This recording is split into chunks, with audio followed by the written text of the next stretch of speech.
am the chair of MN-01, and we are thrilled to see not only people from our community, but also thank the candidates for taking time out of their schedule to be with us today and to help us learn more about the issues that affect us. And with that, I'm going to turn it over to Deb Hexa and Jen Seiler, who coordinated this great event. So welcome to the CD1 Candidate Community Forum. And I would just like to tell the audience that every CD1 declared candidate was invited to this event. So I'd like to thank our panelists that are here for coming. We have Johnny Axum and Vicki Jensen and Joe Sullivan and Rich White, who agreed to make it today. And others invited were Dan Feehan and Jim Hagedorn.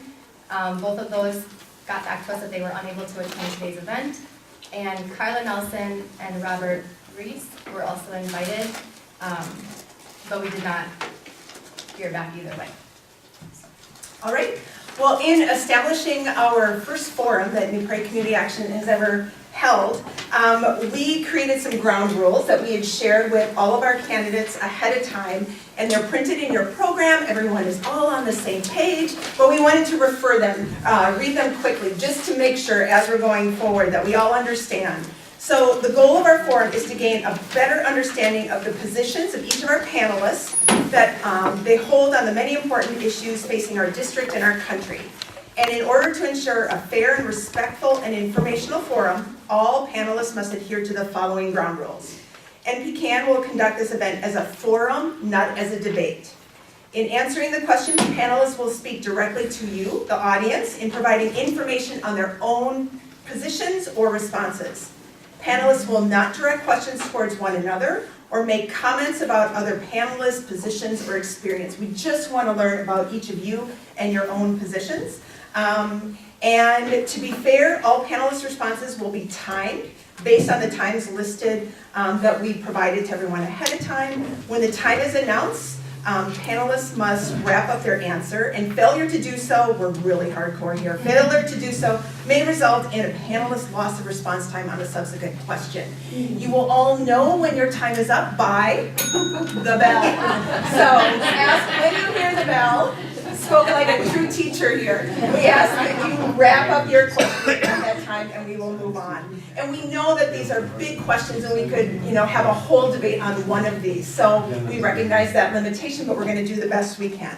So Jen has a couple other words, and we'll begin. At the end of, we did submit to everyone invited 2 pre-written questions that they will be answering today, and so they know those 2 questions ahead of time. We also will be taking any questions from the audience with whatever remaining time we have left. We ask that you write your questions on a note card and submit them at the table, and then they're kind of going through any duplicates and picking out some, and they'll hand them to us. So we've got 2 from them already that we'll plan on asking at the end, and any more that you have during this, just slip out and give it to them, and they'll give it to us. So, with that, we will go on to begin our forum. And the panelists each have 2 minutes to just give an opening comment to the audience before we start with any questions. And we will just go in alphabetical order. So starting with you, Mr. Aspen. I like me. I thought this was like America's Got Talent. When does the show start? Judges? That would be much more fun than what we're doing right now. Well, I'm Johnny Axum. I have lived in Minnesota since 1999. I grew up in California and Missouri, kind of a weird mixture, and that wasn't my choice. Remember, we don't choose where we're born or where we're raised, but when I was old enough to know better, I made my home here in Minnesota. And it really stuck with me as far as policy and politics-wise when I was going to RCTC, and I was in the Student Senate, and I met a man named Paul Wellstone just prior to his unfortunate death. But after meeting him and then the disaster, and then we had the internet, you could read about him and his legacy, and I was like, this is exactly the kind of politics that we should have always been having. I've always had that bigger head, the strange kid in class that thought about society and how we could all be nice to each other. And I just thought that there was a saying, and then everybody sees it on all my website and social media, Never separate the life you live from the words you speak. And when I heard that, with other quotes and things that I get in my head, I examined it and said, that's the kind of life I want to live. If I say something, and sometimes I'll talk about something too much to hold myself accountable, because if I keep saying it, then I know somebody hears it, and then I have to be accountable to what I'm saying, because I want to live my life that way. And I decided that if ever I got involved in politics, that was the kind of politician I wanted to be. And here we are, 2016, rocked the boat. And we understand that it's a dangerous climate when we just throw our votes away for the decisions to be made up by other people, because we don't really know what their motives are all the time. And we gotta be careful about that. So we wrap up our conversation and we move on to Vicki.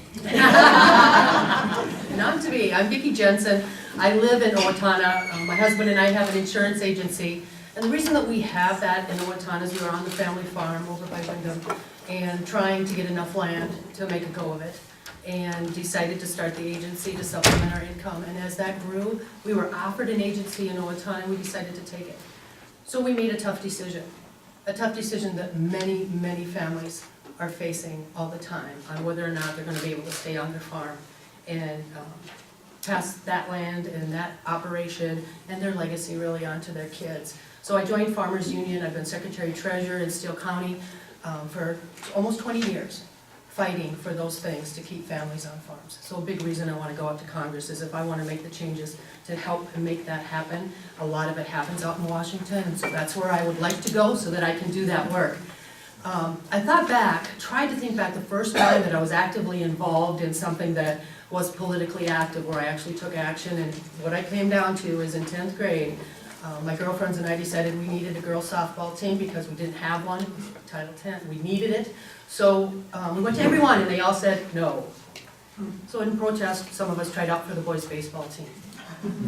I made the team. Yes, so I'm getting ready, I'm gonna play center field, I get on the bus, the coach comes over. I'm sorry, Vicki, but the town did a petition.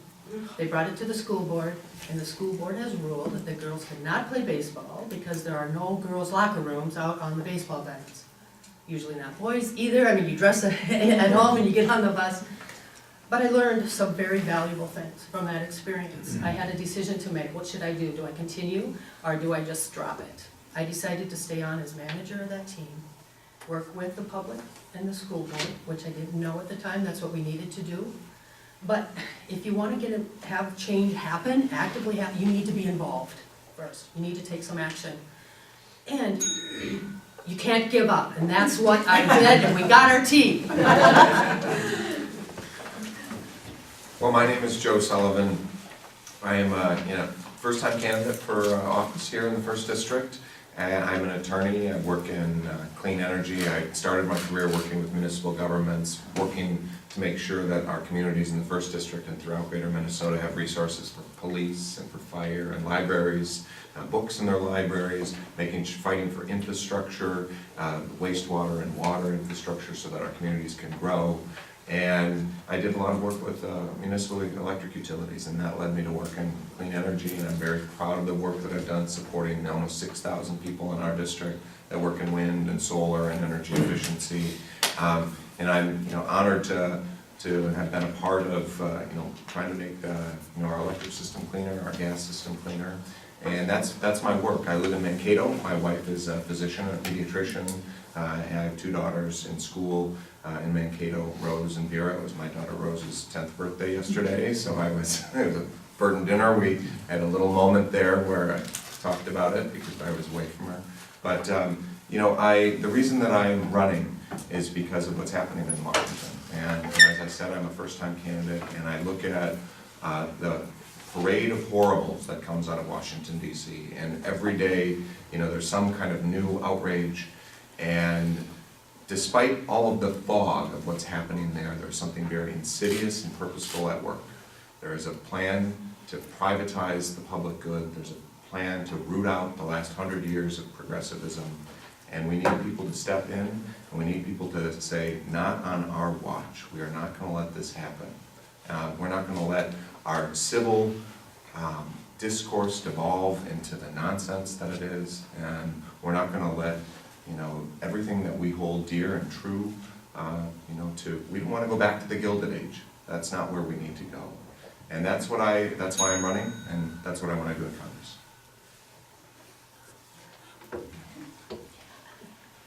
You ready? Thank you all for coming. You all doing okay?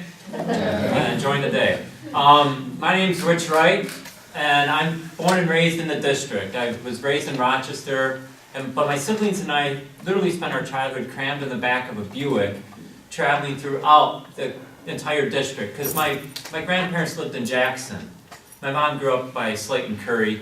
I have family in Mankato. My dad grew up by Spring Grove, Mabel, down in the southeast corner. So this is my life. I care about this place because I grew up here. After graduating from high school, I went to college, and then I went to law school. After law school, I did 10 years in the Army Reserve as a military lawyer, served 5 years as a prosecutor in the Rochester area. And my wife and I, that's where we live now, just south of the city of Rochester, and that's where we raise our children. My twins are seniors in the high school there, and my Singleton, my 9th grader, is in 9th grade there. And we chose to live here, and we're part of our community in southern Minnesota, and we have our values. And that's important. This race is the most important election we've ever run into. We hear that some recycle, but the truth is, given what's going on in Washington, D.C. today, it is truer today than it ever has been. And we need to hold this seat. And I know I'm the candidate that can do that. Not only did I grow up here and have the background that I outlined, the campaign that we're running on and the values that I have, I think, play well for this district. I believe that we need to move to a Medicare for All system, comprehensive cradle-to-grave coverage today. We need to do a $15 an hour minimum wage today. We need to make sure that if you're not only making investments in early childhood education, but when you graduate from high school, you should be able to go into the trades, and we partner with our union so you can go into the trades without paying for any licensing fees, or you go on to college without paying for tuitions. And we need to work on keeping our streets safe, and we'll get to that hopefully later. I look forward to chatting with you on the issues ahead of us. Thanks. Great. Well, thank you for those introductory remarks. We, as Jen said, provided 2 questions to each of our candidates ahead of time, and those are listed in your program as well. We're going to go ahead and start with the first question. The first question is, given the deep partisan divide in Washington, D.C. and across our country, what will you do to bridge this gap and find common ground on the many tough issues facing Congress? And if we can start this time at this end of the table, and we'll go down the other direction. So, Mr. Wright. Yeah, so in my profession, I deal with conflict on a daily basis. Usually when people come to me, I'm a trial lawyer. It's bad, right? It's in a trial. It's as bad as it can get. It's as contentious as it can get. It doesn't get any more emotional or divisive. And oftentimes, in fact, in every case I've worked on, I work with someone across the aisle who has a diametrically opposed position. Because that's what happens when you're involved in a lawsuit. And yet 99% of my cases settle. And the way that happens is it takes a lot of hard work, and I'm good at it. And it means reaching out across the aisle to the other side and asking right out of the gate, where are your immovables? And then I tell them, this is where I can't move. And then usually what happens is then you work on the areas that you can work on, because they're not immovable. And as you do that, you build rapport with someone who's on the opposite side of the aisle. And once you build rapport and you solve those other problems, those initial immovables, they're no longer immovable. And that's because you built the rapport and the relationship you need. And then you can solve the case. And that's the way it should work. You don't take things personally, you let things bounce off, you always treat people with respect. And when you do that, you can solve any problem that there is. And I'm good at that because that's what I do for a living. Not only that, I know that I have to rely and keep a good relationship with that person across the aisle from me, because in the future, I'm going to need their help on another case or on another issue. And if you make personal barbs or personal attacks against someone in that type of situation, you sabotage that relationship. And you not only hurt yourself, but you hurt your client and the people you want to serve. And I understand that because it's what I do for a living. So I make sure I always am respectful. I'm proud to say that with every lawyer I've worked with, I can always go out and have a drink with them after a case. Thank you. So, I mean, I think this is, the way I approach this question is the way I approach my life. Is I don't look at the jersey that the other side is wearing and say, well, I'm not gonna talk to you. And because you're wearing a red jersey, or you're wearing a blue jersey, well, obviously I wear blue jerseys, so, but I think we talk to everybody. We need to treat everybody respectfully, approach the dialogue as, they come from this from a position of goodwill, and that they have their own way of viewing this, and we need to be respectful of that. So that's the way I approach my personal relationships, that's the way I approach my professional relationships.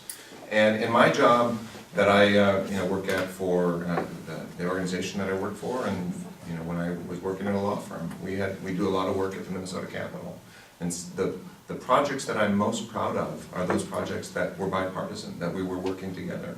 Legislation that we worked on for the wind industry, which was bipartisan. We had Republican lead authors, and it was legislation to advance and build more wind energy and solar throughout southern Minnesota and throughout our state, and required some regulatory reform. And you find that area of common ground.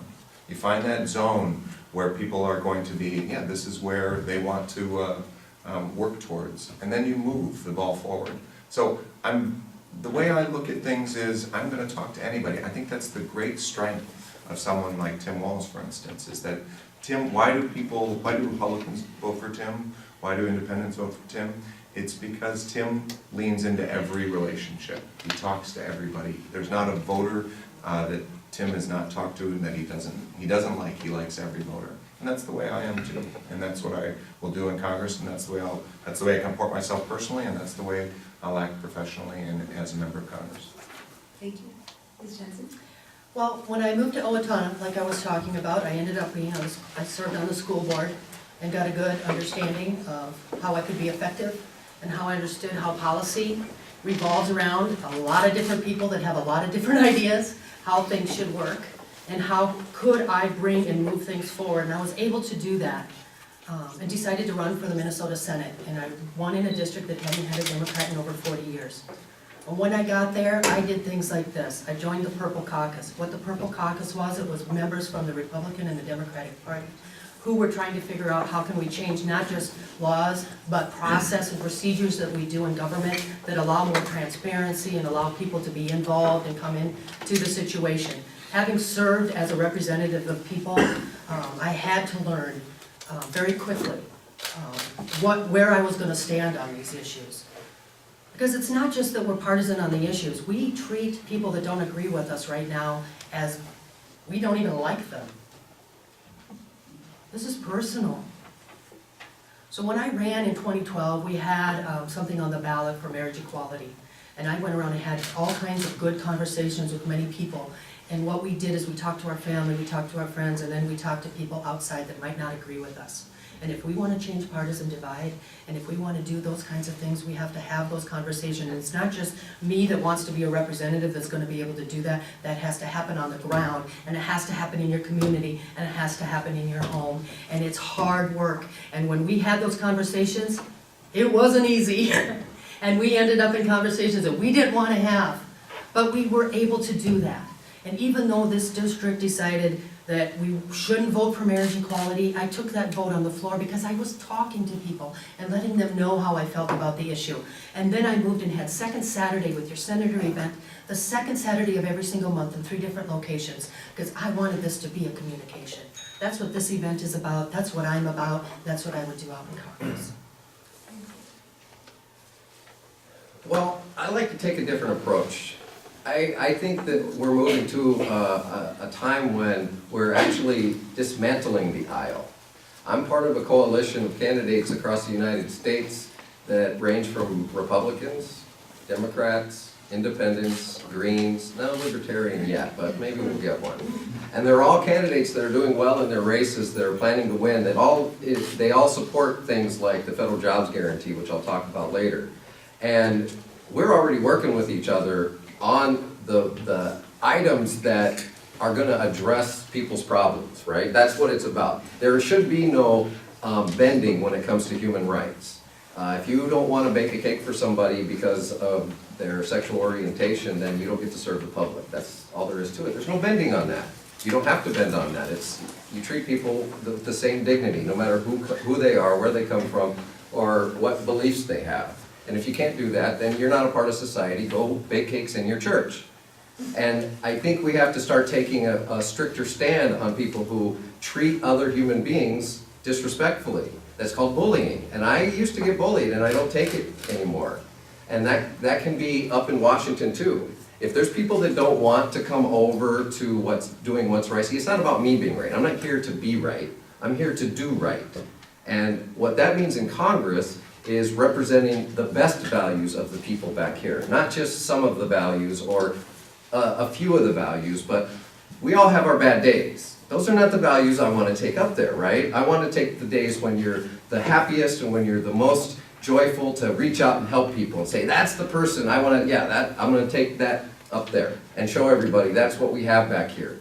Because that's what affects the entire country. This isn't about Minnesota, this race. This is about the entire country. Our federal government has a responsibility to make sure that we have the resources that we need and that no rights are being violated. Thank you. All right, we're going to move on to our second question. I appreciate all your answers as we're beginning. And Mr. Exum, we're going to keep mixing it up on either end. So we'll have you start with this question, and this is our second in our program. What are your top 1 to 2 priorities you believe need to be tackled at the federal congressional level that will have the greatest impact on your constituents here in Minnesota?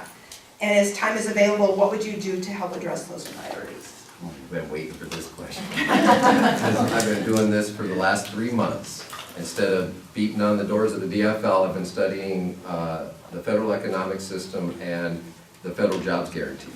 And this is our 90% answer to socioeconomic issues in our society.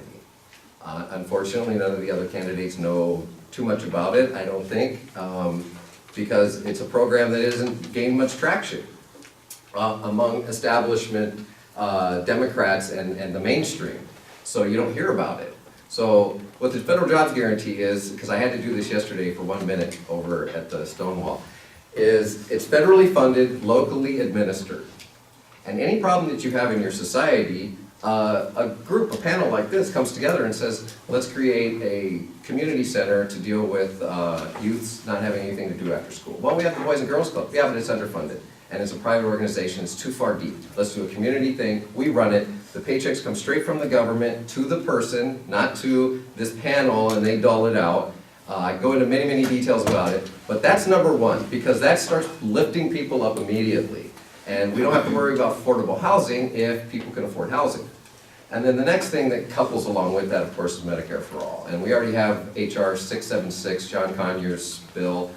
Despite his shortcoming, he was still a decent legislator, and we're not sure who's going to pick that bill up.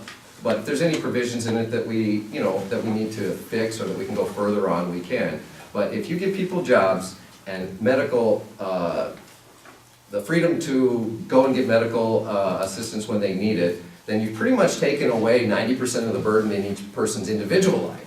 And then that carries over into what we can do in our communities. Anything you can think of. I know I get excited, don't I? Anything you can think of, this program can cover on a local level. It's not going to pay for the land or for the building materials, but once you have the land and building materials, it will pay for the people to build the building. Number 1, I think we have to pass the reform that makes all other reforms possible, and that's campaign finance reform, and trying to get some of the big money out of how we set public policy. I see a big use of leverage and power that wasn't met when the framers and our forefathers, established this country. It was supposed to be based on of the people, by the people, and for the people. And if we want to get back to that, which was meant to be self-governing, we need to remove some of the money out of the process. That's number 1. Second, I'm very interested in how we track our gross domestic product and how we say how successful we are as a country based on what that looks like. Unfortunately, it includes things like sale of AR-15s and high-capacity magazines. It includes incarcerating people with mental illness in our prisons. and it includes all kinds of things as good, which I don't think we should be counting as good. When we set public policy, we need to start tracking, because our gross domestic product doesn't measure how we distribute that wealth. So income inequality is not measured, it's not determined who is in poverty, who is hungry, all of those things we should start tracking. It doesn't keep track of the cost of cleaning up our air and land and water from pollution. It doesn't include the quality of our education. It doesn't include our loss of families on farms. There are all kinds of things that I believe if we start tracking and measuring and using, I think Massachusetts is a state that is using it as a separate index and using it as a legislature and as a government body to make public policy based on those numbers as well. GDP is very important. We need to understand where we are. But it's outdated, it's antiquated. I was an efficiency analyst at Citibank and I followed the money there, and I'll do it out in Washington too.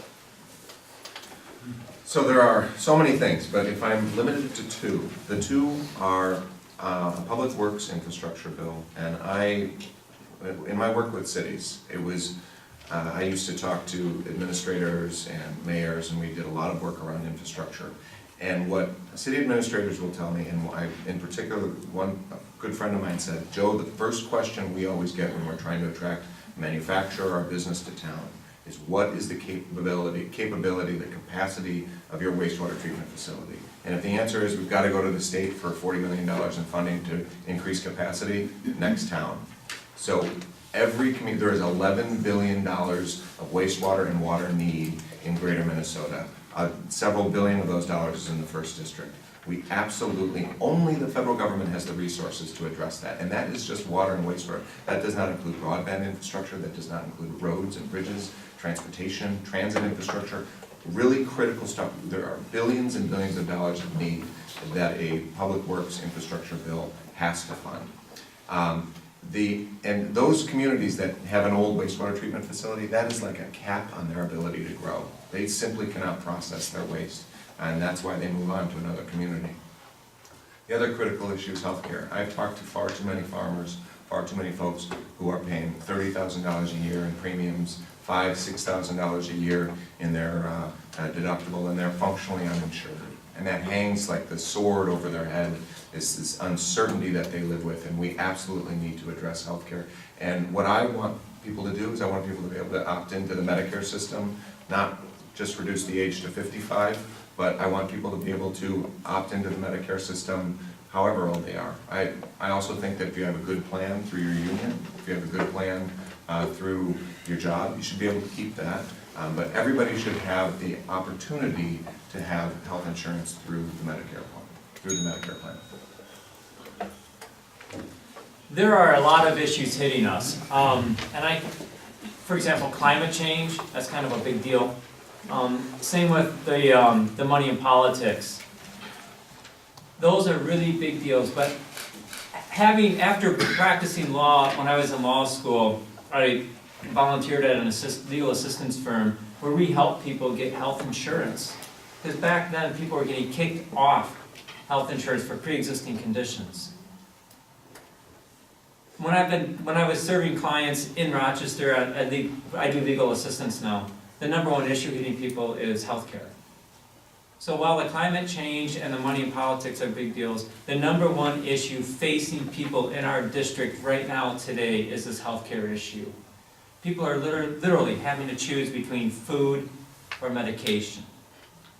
I have a friend who's a surgeon, had a patient come in, had to have necessary surgery, couldn't afford the preoperative medications, so they can't do the surgery. How crazy is the system? And it's hurting us. People can't afford it.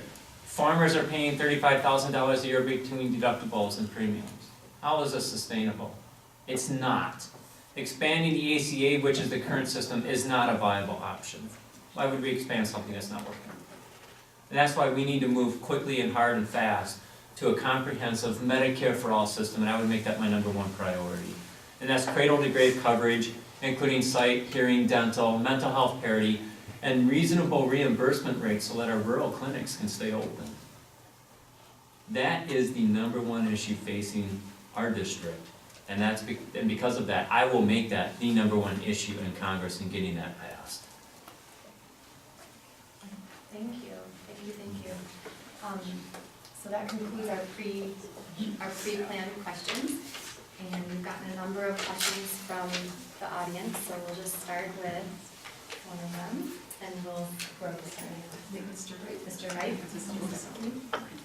Okay, so the first audience question is, what are your thoughts on gun control? Should this effort be led by the state laws or federal laws? I know Ms. Johnson alluded to this a little bit already in her opening, but, yeah, let's start with you. Still 2 minutes? Yes. So, like every kid that grew up here, I took the gun safety class. When I was a kid, we all did that. I fired as a kid. In the military, I'm a sharpshooter on the M16. I'm a sharpshooter on the 9mm. I understand how weapons work. I understand how M16s work.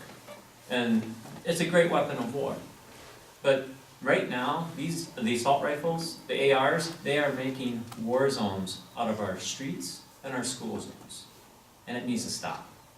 We need to start protecting our kids and putting the value of our children's lives ahead of guns. I'm the only candidate that's been asking that we go back to the assault rifle ban. When we did it between 1994 and 2004, when we implemented it, we had an 80% decrease in deaths during mass shootings. When we let the ban lapse, we had a 180% increase in deaths during mass shootings. 180%. I would say that's pretty good evidence that it worked. And to me, it makes sense. Why would we not do this? It's a common sense solution. In addition to the other common sense solutions that we're going to talk about. Why are we not closing up the loopholes on background checks? Anytime a weapon's exchanged, we should be able to go online and check. Red light, green light, is it a good exchange or not? That's an easy solution. Why are we, and we have to, this is a public health crisis, and we need to view it as a public health crisis. And to do that, we need to unshackle the NIH and the CDC so that they can actually do the research and figure out what makes good policy. The Rand Corporation looked at this recently within the last 2 months, and their conclusion, we have no research. How ridiculous is that? We have no research on something that's killing us. This is a public health crisis, so let's get the research done so we can make good policy.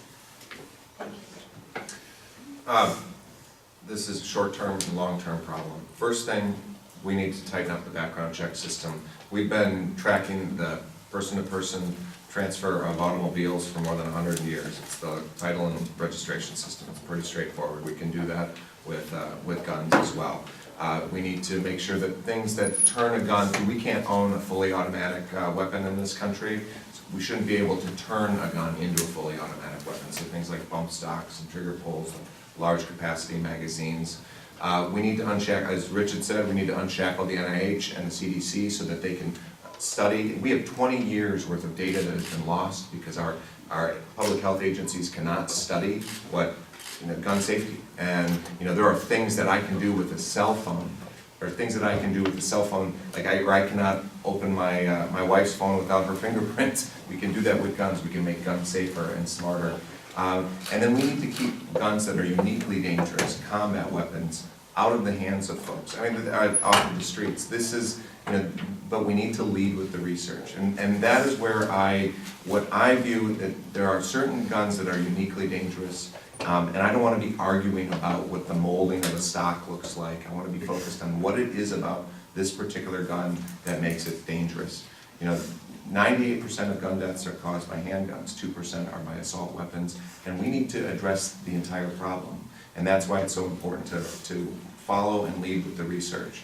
Other things too, things like 20, it should be raising the age that you can buy an assault weapon or a gun to 21. I think that's absolutely, that's low-hanging fruit that we can work on. Digitizing gun registration so that the ATF has that in digital form rather than in paper form, which is what they've got right now. So that whenever there's a gun crime that occurs, that it can be studied quickly, that the ATF can go and address it quickly. So Well, again, number one, let's get the money out of this. Let's get the money out of it so that legislators can make good, sound, common sense decisions, not based on whether or not they're going to receive some kind of campaign donation first. I'm under the strong belief that some people shouldn't have guns. They shouldn't have access to guns. I worked a lot in the state legislature on domestic violence and the reduction of gun violence. That's what this is about. To me, we know in a mass shooting that a lot of times it's to try to commit suicide. They go in knowing either they're going to shoot themselves or they're going to get shot by somebody else who has a gun that comes in there to try to stop it. So I would like to see more money put into crisis intervention. And it's not that they've been diagnosed with a mental illness, it's because something has happened in their life that has put them into a crisis. And we know how to deal with some of those. We just don't have enough people that have been trained and enough resources to deal with it when it happens. Then suicide prevention. We know how to help this and solve this, but again, not enough training and not enough resources put into that portion of the problem. But some people should not have guns. So what I did is I carried a piece of legislation in the Senate that said if you were convicted of 5th-degree strangulation or a 5th-degree domestic violence offense, you could not own a handgun. So, and that passed. And I carried it in a district that, yes, it's a hard conversation to talk about gun ownership. But I felt that strongly about it, and that's why I'm in favor of temporary restraining orders. If your family, like we decided that my grandfather was getting old and just not safe with a gun, we decided as a family to take it away. We need families to have a tool and a resource that they can use if they know that this is a situation that they're dealing with and facing, that they can go to a judge and try to stop, do something. We always want them to do something, Well, just telling people, we're knowing that that's not actually working. So let's give them another tool that they can use. Thank you. Right, so all that plus, all that is really, right on target. The one thing I'm proud of Minnesota is we already have stricter gun laws in this state than a lot. And we do have responsible gun owners. Nobody wants to take people's guns away.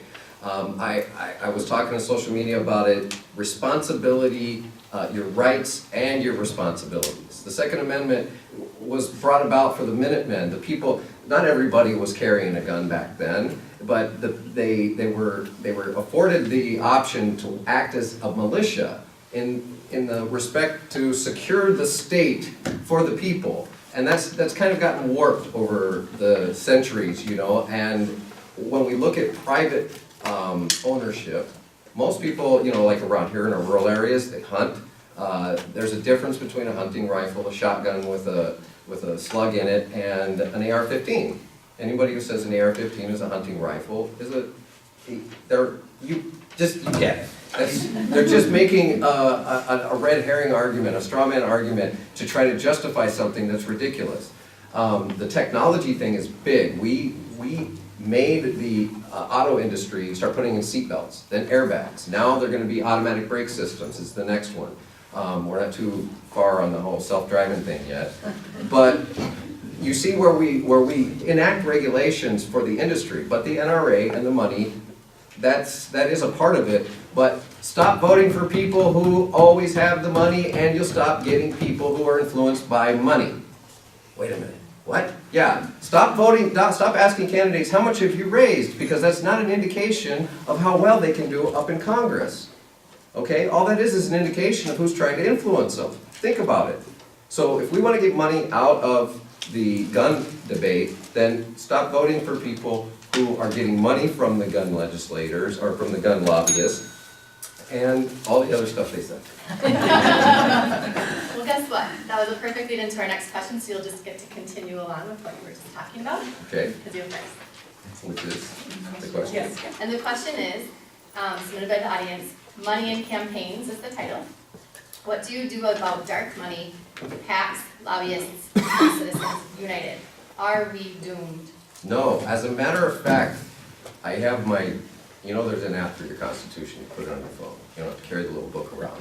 But Article 2, Section 3 of the Constitution, I've been studying up on this because there's a way for Congress to strip that jurisdiction away from the Supreme Court, their ruling of Citizens United, because we know it's going to take about 10 years if not longer, to get them to turn it over, unless we really take over everything in 2020, and it's just, you know, we have all this power, which we can't really rely on that, but immediately, we can enact over their jurisdiction. Okay, still studying on that. Now, again, how do you get money out of politics? You stop supporting it. If you don't like a company, you boycott it, you stop buying their products. Well, if you don't like people that take big money, then don't support them. We know one of the candidates in this race who isn't here today got 90% of his money from another place that isn't here. That's my main target for the primary, is that's gotta go, because that's exactly what we're talking about right here. Our campaign is, I mean, I wish the grassroots would grow a little bit, but you know, it's okay. I am more concerned about people. I don't wanna have to tie a pork chop around my neck for the dog to play with me. So if I gotta pay you to carry a message that we should all be carrying anyway, then how dedicated are you to the message? So we're attracting volunteers, we have non-paid staff, people who are concerned about our future and want to put time into it in their spare time. And we are showing people, I have a friend in Texas, Seema Hernandez, who ran for Senate against Beto O'Rourke in the primary and didn't have enough time. She ran on $4,000, got 246,000 votes in the state of Texas on $4,000. Tell me you need money. You don't. You need a message and you need people. Thank you. Thank you. Well, of the people, by the people, for the people, really is a strong statement that I think we are moving so far away from. When we say, you are viable as a candidate first if you can self-fund your campaign, no matter where that came from, no matter who you are, if you have your own money to put in, whoop, you're good. If you have rich friends, wealthy friends that you know, they can give you maximum amounts of donations through other things, that's a good thing too. You're in. Now, if you don't have those things, and you rely on grassroots, people making donations who don't have a lot of money that you want to represent, and that you will go to Washington or to the state or wherever it is, that these people are willing to give up some of the funding that, and their money that they just really can't afford to give you, but they do because they support you and they feel strongly that you're going to do because they believe in you and they trust you. If you're running for Congress, Washington says that's not enough. It's not enough. I say it is, so let's do some things. America's Promise is a grassroots organization that's trying to get an amendment to the Constitution of the United States that adjusts the amendment so that it doesn't say, because what Citizens United said is, states no longer have any power to set their own rules, to set their own laws that says what you want as a state and as citizenry, what you want to put into, because money is speech. Money isn't speech, it's power, and it's leverage.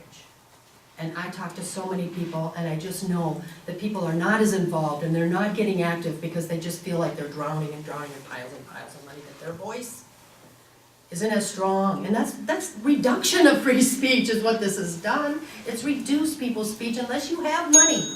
So let's get it out of there. Thank you. So, I mean, this is an extremely complicated problem. It is both, we have both short-term issues that we can work on, long-term issues that we have to work on. And then I think it's also compounded by the fact that we have an electoral system, a map that is gerrymandered, and you have districts that are tightly titrated in so that it favors one party over the other. I think that as far as Citizens United is concerned, it's a U.S. Supreme Court case, so we need to have new justices in. This is one of the, we need to have, it is critical that we have justices who are going to go in and would overturn Citizens United. We have the opportunity for an amendment to the U.S. Constitution to overturn Citizens United, but these are long-term plays. This is something that's not going to happen in the next year or so. This is important, and we've got to be focused on that, but this is going to take a long time to do. on the, things that we need to be doing. What's going to happen is this is going to move to the states. This has to move to the states, and states are going to have to step up in the void. States are going to have to pass rules, and they're going to have to pass laws and statutes that direct, and in terms of requiring disclosure, that put requirements on who can give and who can't give. It moves to the states. That's a lot of this is where it's going to be, and we have to keep moving forward in the courts. We have to fund the courts. And as far as one of the things that I think we can do, and we absolutely need to be doing this, is and there's a bill in Congress right now that would take the Voting Rights Act and would take away from states the ability to do political gerrymanders. Now that is absolutely critical, because it's like the fox guarding the hen house. That's where we're at right now. And I think that we need to move to a situation where you have nonpartisan commissions doing it. Thank you. I'm delighted this question got asked. And the reason is, I see the Citizens United case and right now the potential for super PACs and the dark money coming into the campaigns as the greatest threat to our democracy today. It is hurting us. And we saw this last session where even the Republicans admitted that the only reason they were ramming through a tax bill is their rich donors are forcing them to. That's not how we want our country to be run. The problem is, to overturn Citizens United, you need to change the court, right? You need a different Supreme Court justice. Well, that's not going to happen anytime soon because of recent history. The most viable option at this point is a constitutional amendment. And there's already traction for that. And what we should do is create a constitutional amendment where we agree to publicly subsidize their campaigns and get all of the money out, period. Other countries do this, and there's support in our nation for this. A majority of us want this. And what you do is you say, hey, candidates, we're going to publicly subsidize the campaign. We're banning third-party contributions. We're banning PACs. We're banning corporations from contributing to the campaign.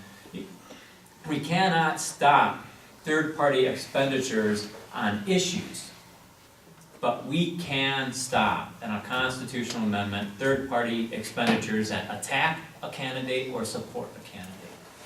So we get rid of that money completely. And by doing that, what we do is we create a system where we can be sure that our representatives are actually representing us and not the big donors. Oh, and by the way, we limit the campaign time to you get 60 days before the primary and 60 days before the general election, because I think all of us are tired of the eternal campaigns that we're suffering through right now. Yes. Thank you. Thank you. So we were going to give the candidates each a minute for a closing remark. We started a few minutes late, so if we're going to do this on the fly here, we're going to each give you 2 minutes for our closing remarks, but we had a few questions that we weren't able to get to, so I'm just going to give you those topics generally. Some of you have already alluded to those, and so if you want to expound on those, you can choose to. Otherwise, you can use your 2 minutes as you wish. Specifically, the other question was, given the state of our healthcare system, what specific solutions will you offer? So if you choose to, that's something. And then the other, again, some of us, we've already talked a little bit, just about narrow special interest groups, controlling members of Congress, and how can we address that? Are you willing to make a pledge, or what would you do specifically? So we will go ahead and just ask for your closing comments. If you want to discuss those, you can. If something else, we defer to you. Mr. Wright, we'll start with you. Thanks. I think I addressed both those comments and answers that I've given. And if you want me to expand on them afterwards, grab me after this, and I'm more than willing to chat with you about that or any other issues. For example, we didn't even get to climate change, right? And that's the problem with these forums is we all know there's a lot of issues, and you know too that we just can't get to all of them. And that's why we get as many as we can. So grab me afterwards, and I'm willing to chat with you about any issues you have that were not addressed here. Thank you again for taking time to come out on a Sunday afternoon. And a little bit of snow flurries, it won't be too bad, right? I'm sure it'll be just fine. Again, my name is Rich Wright. I am asking for your support in this election. born and raised here, I know this area well. And the platform that I talk about, Medicare for all, $15 an hour minimum wage, and making sure that not only investing in early childhood, you know, every dollar we spend there, we save $8 down the road. That's an 800% return on investment. We can't afford not to do it. Ramping up our investment in K through 12, and making sure if you're going into the trades, you can do so without paying a dime. Get your licensing fees, get your skills training, and same with going on to public colleges and universities. Do that, we should be able to make that investment so you can do that without paying tuition. Though they pay for themselves, because you earn more money, you chip back into the community. When we did the GI Bill, we received, every dollar we invested there, we received $7 on a return on investment. That's a 700% return. These are smart, common day solutions. They are common sense solutions that are hitting our neighbors and our friends and our family today at the kitchen table. And that platform right now is winning in Deep Red District nationwide. So we know we can win here. Because it's a platform that speaks to the problems we're having, makes life better for all of us. And when we all do better, we all do better. Thank you. Well, thank you, and thank you everybody for being here. It's great to see everybody. This is why I know we're going to do really well in November, as I see, we've got rooms of, passionate, engaged folks. One thing I want to talk about, in closing, I didn't get a chance to really talk about before, but I am a passionate supporter of labor. I am, on the, in our party, the DFL, it's right in the name. And I think that is something that we as Democrats, we absolutely need to focus on labor and focus on making sure that our labor unions can rebuild, that our labor unions, it's easier to form unions. And the reason that I support labor is not because labor is an interest group, but it's because labor fights for safe work environments, they fight for good wages, they fight for pensions, they fight for equality, they fight for everything that we as Democrats hold true and believe. Our campaign is the only campaign that's been endorsed by 2 unions so far. We've been endorsed by the 49ers. We've also been endorsed by, just this past week, by the iron workers. I'm very honored to have their support. I tell a story about, on the campaign trail, about my grandpa. My grandpa was he was a union carpenter, and he always gave credit to Democrats for his union and the strength of his union, and that his union is why he had a good life, and that he could put my mom and my uncles through school, and he could retire with dignity with Social Security and his pension. That was my grandpa, and a testament to that was when he died. There were 3 things in his coffin, and one of them was his union lapel pin. And I'm honored, I was honored to have earned their support, because of how important unions are. And we need to fight for unions, we need to fight for labor. In Congress, I will be a champion for labor. And, one thing I want to mention in closing is why is the DFL not as strong as it used to be? It's because labor's not as strong. In 1979, there were 29 million Americans in the AFL-CIO. Today, there's about 12 million Americans in the AFL-CIO. We need to get back, we need to fight for labor because they fight for everything that we hold true. Thank you for your time. Thank you. Okay, so I served in the Minnesota Senate, and I carried over 200 bills. So you can go out and take a look. I have a record. That's something that separates me from the other candidates in the race. And the things that I worked on were diverse and far-ranging, including domestic violence and public safety, infrastructure. I was able to get quarters of commerce and 3.2 miles of Highway 14, fought like crazy to get all of those things. There were, in education, passed what they considered one of the most innovative changes in school funding in decades, where we decreased the discrepancy between rural and urban schools. So take a look at that. But I also have in my brochure, take a look at that too, because I want to do very specific things, but I think we need to keep our promises as a country when it comes to DACA kids, when it comes to our Social Security and our Medicare, because, and not just for our seniors, to keep our promise to our seniors, people are paying into that right now, and if they don't get that back, most of them don't think that they're gonna get it back. So we need to keep those promises and make those things strong. I will fight for that. How do we empower people? Because what we're doing is we're putting words on paper that you have to live by. And we can create public policy, like I talked about, the income inequality and some of those things, what happens to you on your kitchen table. Healthcare is a big one. But I do not believe that we can change it all at one time. there's too many big interests that are gonna fight it, and especially people that have a policy they want to keep. So I'm not for changing our healthcare system all in one swoop. Let's stabilize the individual market, and then let's lower the age of Medicare eligibility down to 55, so that people that are in that bracket and want to retire or want to do something different, they have that availability.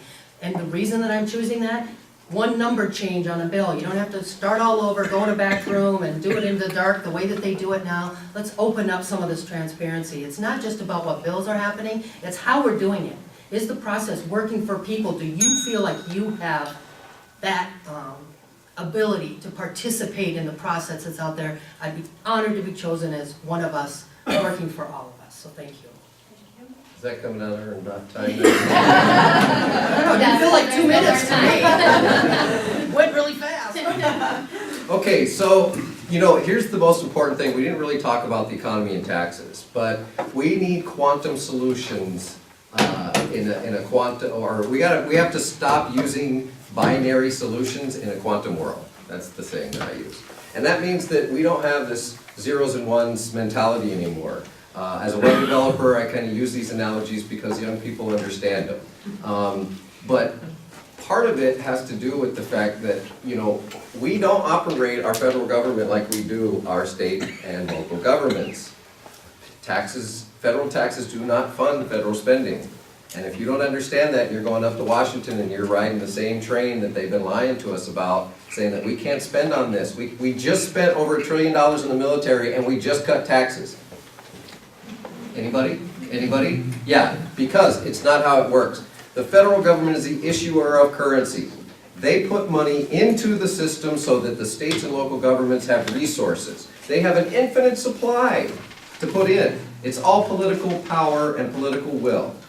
And unless you understand that on a federal level, then you're just going to be wasting your time for 2 years. So when I talk about the federal jobs guarantee, we talk about Medicare for all, we talk about free college, we don't need to reinstitute programs from the 1930s. We need 21st century solution, rewrites. And we don't want to open up the Constitution to a convention at a time when we're so partisan. Let us get in there to where the partisanship has dropped, and all we're doing is looking at who the person is, who the candidate is, and what they stand for. Because there are people running in deep red states because they have to, but they're progressives who understand that we need all of these things to bring our society back. We need to stop letting the 1% hoard wealth and not circulate it into the economy, and we need to start investing in programs. This is all I need is a card because I want to talk to each of you personally, and there you go. Well, Mike, thanks.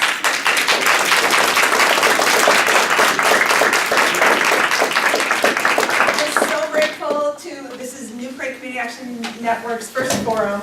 Thank you for making it a wonderful success. We're so pleased to be having these conversations in our community, and so thank you for bringing your opinions and your thoughts and adhering to my ground rules pretty darn well. So we appreciate that. Thanks to the audience. We're going to have a half-hour break. As you know, we have another forum coming up at 4 o'clock. So we have some refreshments that are going to be wheeled in. We have water, and I know some of the candidates are able to stay and have those ongoing conversations with you. So please stay, and we'll start again promptly at 4 o'clock. And there's also literature over